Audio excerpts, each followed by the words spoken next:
মাহে রমাদানে এবারের বাজারে সবচেয়ে দামি এবং কাঙ্ক্ষিত জিনিসটি হলো লেবু, যেটি প্রতি পিস বেচা কেনা হচ্ছে 15 থেকে 20 টাকায়, কোথাও বা 25 টাকায়।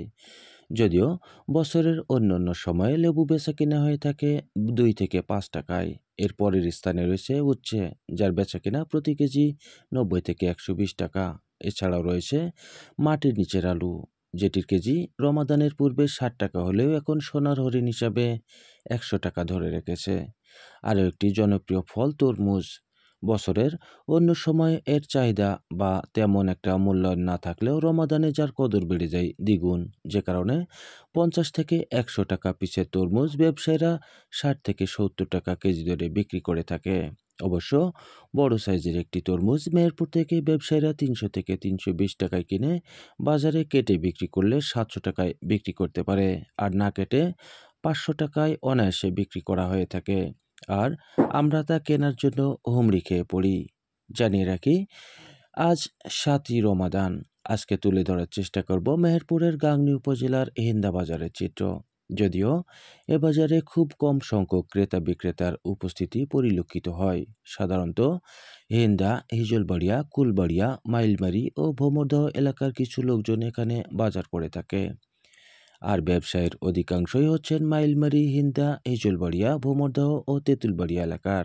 তো চলুন একটু বাজার ঘুরে আসি আর জানি কোন সবজি কেমন মূল্যে বেচা কেনা হচ্ছে।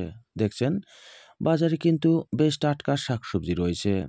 বাজার ঘুরে ব্যবসায়ীদের সাথে আলাপকালে জানতে পারি এখানে আলুর বেচা কিনা হচ্ছে প্রতি কেজি 20 থেকে 25 টাকা, মিষ্টি আলু 30 টাকা, মিষ্টি কুমড়া 30 টাকা, বেগুন 20 থেকে 40 টাকা, পেঁপে 40 টাকা, পাতাকপি 10 টাকা, গাজর 20 টাকা, কাঁচা কলা 25 থেকে 30 টাকা, পাকা কলা 20 থেকে 25 টাকা হালি, শিম প্রতি কেজি 30 টাকা, লাউ প্রতি পিস 20 টাকা, টমেটো প্রতি কেজি 10 থেকে 15 টাকা, লাল শাকের আটি প্রতিটি 10 টাকা, পালং শাক 10 টাকা, ধনিয়া পাতা 10 টাকা, কলমি শাক 5 টাকা, কাঁচামরিচ প্রতি কেজি 50 থেকে 60 টাকা, রসুন 80 টাকা, পেঁয়াজ 35 থেকে 40 টাকা এবং আদা বিক্রি হচ্ছে 130 টাকা কেজি দরে।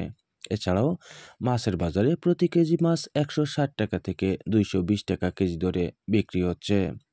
ইফতারির বাজারে প্রতি গ্লাস আখের রস 20 টাকা, সিঙ্গাড়া ও চপ 10 টাকা, বড়া 200 টাকা কেজি দরে এবং জিলাপি বিক্রি হচ্ছে 160 টাকা দরে। আরও রয়েছে বিভিন্ন ধরনের মিষ্টি, যা পূর্বের দামেই বেচা কেনা হচ্ছে। জানিয়ে রাখি, ইন্দা বাজারে গড়ে উঠেছে কয়েকটি দোকান, যেখানে আপনার চাহিদা অনুযায়ী কিনতে পারবেন জুতা, স্যান্ডেল, শাড়ি, লুঙ্গি, গামছা সহ অন্যান্য বস্ত্র। এছাড়াও রয়েছে ফার্মেসি সহ চা পানের দোকান। এই ছিল হিন্দা বাজারের চিত্র। তো বন্ধুরা, আজ এ পর্যন্তই। আল্লাহ বাঁচিয়ে রাখলে আবারও দেখা হবে। সে পর্যন্ত সকলে ভালো থাকবেন, আমার জন্য দোয়া রাখবেন। আল্লাহ হাফিজ।